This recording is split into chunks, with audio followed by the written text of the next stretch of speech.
Au 7e mois de ma grossesse, j'étais malade pendant 3 semaines, j'étais persécutée. Première semaine j'avais mal aux dents, deuxième semaine je ne pouvais pas aller à l'église car j'avais mal aux oreilles. Je ne pouvais pas aller à l'église, je restais à la maison, je pleurais et priais, car je ne pouvais prendre des médicaments, vu que j'étais enceinte. C'était à partir du 28 octobre 2021 que ma maladie s'aggrava. 3 jours consécutifs j'étais très souffrante, je suis allée à mon rendez-vous chez le médecin, il m'a dit que le bébé se portait bien, mais moi je me sentais pas bien, j'ai retourné à l'hôpital le même du jour du 28 octobre. Quand j'étais là-bas le matin mon bébé se portait bien, à midi faisant une échographie c'était normal, son battement de cœur était normal, et il bougeait de temps en temps, je le ressentais. Mais vers environ 14h30, un docteur vient, mais à midi un docteur m'avait dit que je devrais être admis aux soins intensifs, et j'ai entendu le docteur qui disait aux infirmières de mettre en observation et de venir me voir chaque 1 heure du temps pour voir si le cœur du bébé était en train de continuer à battre, mais les infirmières ne l'ont pas fait. Elles sont venues vers 14h30, pour écouter le battement du cœur, mais n'ayant pas entendu, elles allaient chercher un docteur, pensant que l'appareil ne fonctionnait pas.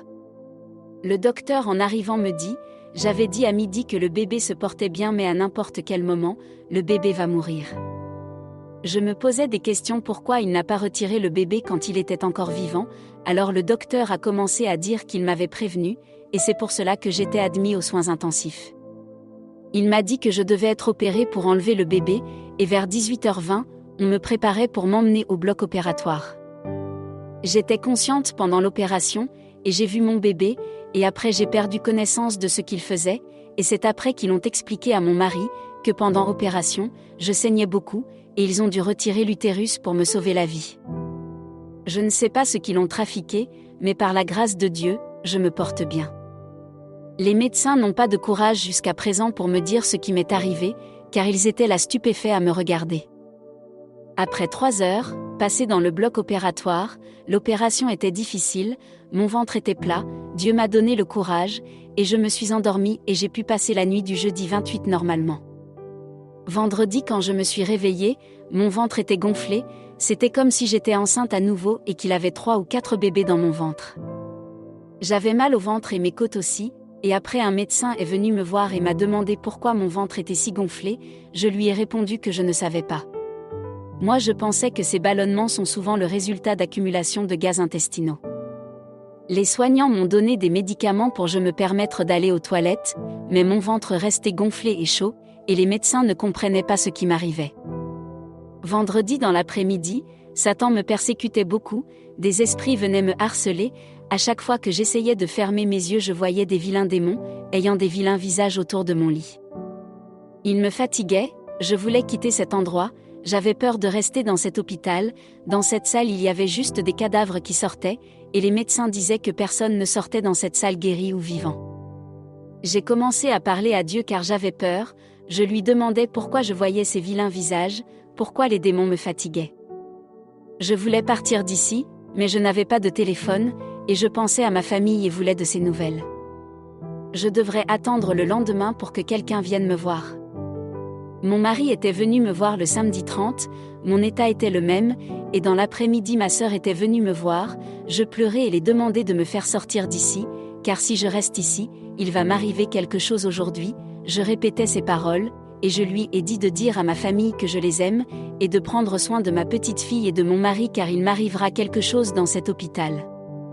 Ma sœur me disait de ne pas parler ainsi, et ce jour-là, mon mari n'était pas permis de venir me voir. Je suppliais à ma sœur de me faire sortir de cet hôpital, et je lui ai dit que je me sentais bien, tire-moi d'ici, et j'avais envie de lui dire que je voyais des démons qui me harcelaient, mais elle me faisait taire. Et après extrêmement chaud, les médecins venaient mais ne comprenaient pas ma situation. Consciente dans cette salle, les autres étaient dans le coma, et 2 cadavres sortaient de cette salle cette nuit-là, un enfant de 3 ans, et un autre jeune de 15 ans, leur famille était là en train de crier et pleurer, et moi j'ai dit à Dieu dans ma souffrance, « Père je te confie ma vie, je ne sais ce qui m'arrivera, mais aide-moi à dormir. » J'ai réussi à dormir, et le lendemain 31, c'était un dimanche une infirmière me réveilla commença à parler durement avec moi, et me dit de me lever, car je ne faisais que m'allonger. J'avais mis une couche et il y avait d'autres équipements médicaux sur moi, cela était difficile pour moi de me lever. Mais l'infirmière m'a dit de me mettre assis et de brosser mes dents, je l'ai fait, et elle a jeté de l'eau sur mon corps et m'a dit de prendre, j'ai écouté sans rien dire. Et après quelqu'un a amené un médicament pour que je la boive, et j'ai bu, et j'avais encore soif, un infirmier gentil me parlait et m'a emmené un verre d'eau, mais une autre infirmière me gronda parce que j'étais assis, et me dit de m'allonger de nouveau. Alors que j'allais me redresser pour m'allonger, mes yeux ont commencé à fermer, je ne pouvais pas l'ouvrir, j'ai commencé à crier de sauver ma vie, je disais Miss sauve ma vie. Et je suis tombée, j'ai fait la selle dans ma couche, expiré, et j'ai vu mon cadavre, j'ai vu les infirmières qui crient, demandant aux médecins ce qui m'était arrivé.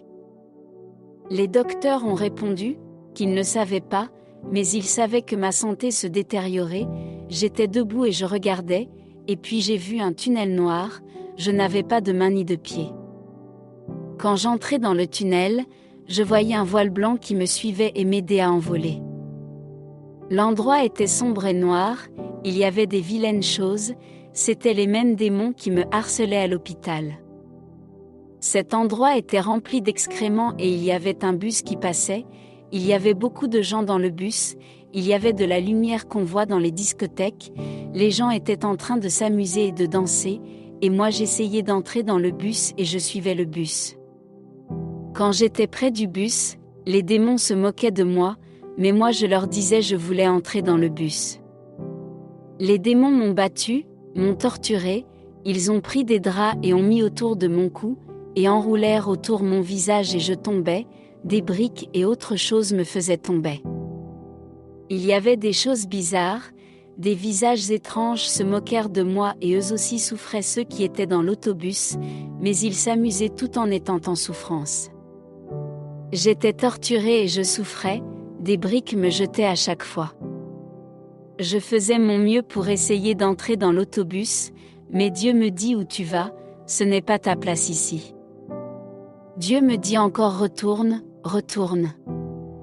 J'ai entendu une voix qui me dit Stéphanie, ton heure n'est pas encore venue pour aller là-bas toi. Dieu me dit de retourner, si j'avais entré dans le bus, je ne pourrais jamais retourner, je serais perdue. Dans cet autobus il y avait beaucoup de personnes et même les membres de ma famille qui sont vivants sur la terre, mais je les voyais en train de danser, de chanter et de faire des moqueries. Mais Dieu me prit par la main et me dit où tu vas, retourne, retourne. Dans cet endroit il n'y a que des souffrances, et je dis Dieu est grand, ne le délaisse pas, Dieu est grand. Et après je recommençais à entendre tout ce qui se disait à l'hôpital. Je ne pouvais ouvrir mes yeux, mais j'entendais tout ce qui se disait, ce que les membres de ma famille disaient, même ce que les docteurs disaient, les paroles qu'ils prononçaient contre moi. Une voix disait que je mourrais du virus. Et un docteur est venu, il a prononcé ces paroles en anglais, il a dit que je vais mourir demain matin, j'ai entendu tout cela malgré dans le coma. Lundi matin, quand j'ai repris connaissance, un docteur a amené un papier pour que j'écrive ce qui m'est arrivé, et une infirmière m'a demandé « Qu'est-ce que j'ai vu là-bas ?» J'ai pris le courage et respirant profondément, pour ouvrir ma bouche, elle me dit « Laisse, ne dites pas. » Ce lundi-là, je ne pouvais plus dormir, Dieu me parlait et me dit de sortir d'ici, car il y a des personnes malades qui entreront dans cette salle. Ce jour-là, on a retiré un tube qui était dans la gorge, mais pas dans le nez, car j'étais en observation, je ne pouvais ni manger ni boire. Mais je disais Père, je ne comprends pas. Du lundi à mardi je ne pouvais dormir, mes yeux restaient ouverts, j'ai vu et entendu beaucoup de choses. Dieu me dit demain tu dois quitter cet hôpital, car beaucoup de malades entreront dans cette salle, tu as eu ta guérison, pourquoi tu restes là assise ? J'ai dit à Dieu ce soir je ne pourrai pas partir car je n'ai personne et ni téléphone portable, mais demain je sortirai d'ici. Un infirmier vint me demandant si je voulais un verre d'eau, Dieu m'a fait grâce. Mardi matin, je me suis levée et prendre soin de moi-même, et puis un docteur est venu, il était surpris en me voyant, et me dit Madame, qu'est-ce qui s'était passé l'autre jour? Je lui dis c'est à vous de me dire ce qui m'est arrivé. Le docteur m'a dit qu'il va me transférer dans une autre salle mais dans mon cœur je ressentais que je devais quitter cet hôpital, puis après un monsieur est venu dans cette salle et chercher un responsable, et il a dit de prendre des précautions car 3 patients positifs à la Covid-19 va être admis aux soins intensifs dans cette salle. Et moi, j'entendais cela, et j'en étais averti de part du Seigneur. Un autre docteur est venu, essayant de me transférer dans une autre salle, mais les autres docteurs voulaient me garder aux soins intensifs sous observation. Dieu faisait son travail, même les docteurs ont empêché et ont fait appel à la police, parce que mon mari voulait me faire quitter cet hôpital. J'étais persécutée, et mon mari aussi. Un docteur est venu dire à mon époux de me laisser là, car je mourrais peut-être aujourd'hui, et s'il me ramènerait à la maison je rentrerais pas vivant mais un cadavre. J'ai dit aux médecins que Dieu m'a guérie et que je dois quitter cet hôpital, ils ont dit que j'étais folle, mais je suis restée la bouche fermée et j'ai dit Dieu tu m'as donné la vie, malgré la persécution ce qu'ils disent sur moi, que je ne vivrai pas. J'ai dit en mon cœur mon Dieu ne me laisserait pas tomber. Même les policiers sont venus, car personne n'a le droit de quitter cette salle de soins intensifs et de partir à la maison. Après quelques minutes 4 responsables de l'hôpital est venu et a dit pourquoi tout ce bruit, laissez ce monsieur prendre sa femme et de partir, et de prescrire ses médicaments aussi. J'ai pris mes sacs, pour sortir, on m'arrêta à la porte, on fit entrer un patient positif à la Covid-19, et puis moi j'ai réussi à sortir, Dieu est bon. Merci Seigneur.